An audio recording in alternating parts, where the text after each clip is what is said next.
जय जगन्नाथ मु लिप्सा आपण मानकु मो चैनल लिप्साज ओडिया किचन को बहुत बहुत स्वागत जनाऊँगी। मो भिडटी को पूरा देखंतु।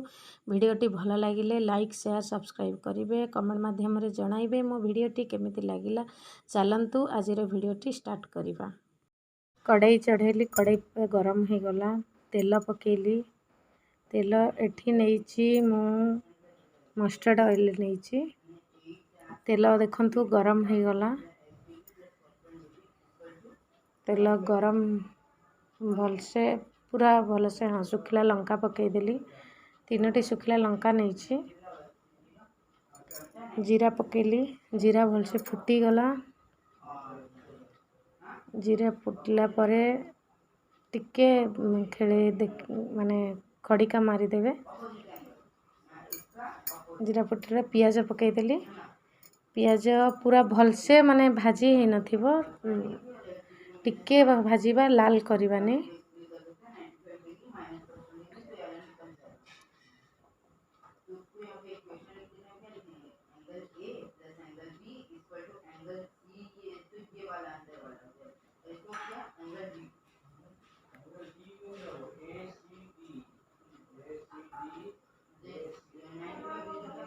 एथे आलू पकईदेली।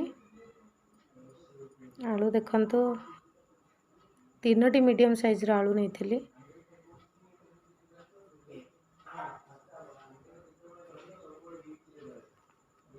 आलू भल से भाजी गला। जह्नी पकेली, टिके माने लो फ्लेम करें कि हाई फ्लेम करें, मीडियम रे रखिकी भाजीबे जह्नी को।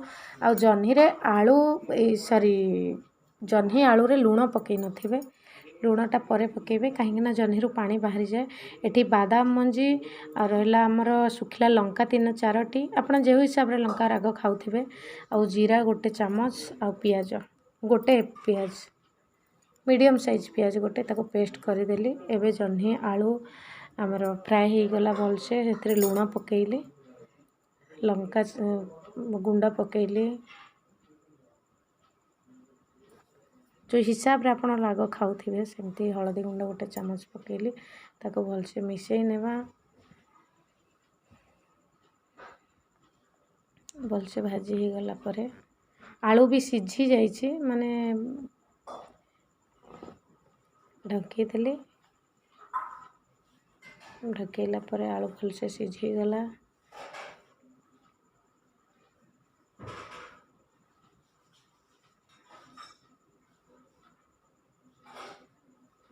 बादाम जो बटा रखी थी, बादाम मंजी ताको बाटिकी रखी थी, ताको देदेली। किछि नहीं, सिंपल रेसिपी, भल लगे। भात रुटी चाह सहित भी खाइले भल लगे। बेसी पूरी परोटा या संगे खाइले भात अपेक्षा सेटा बेसी भल लगे। भात रे खाई परिबे, किछि असुविधा नहीं।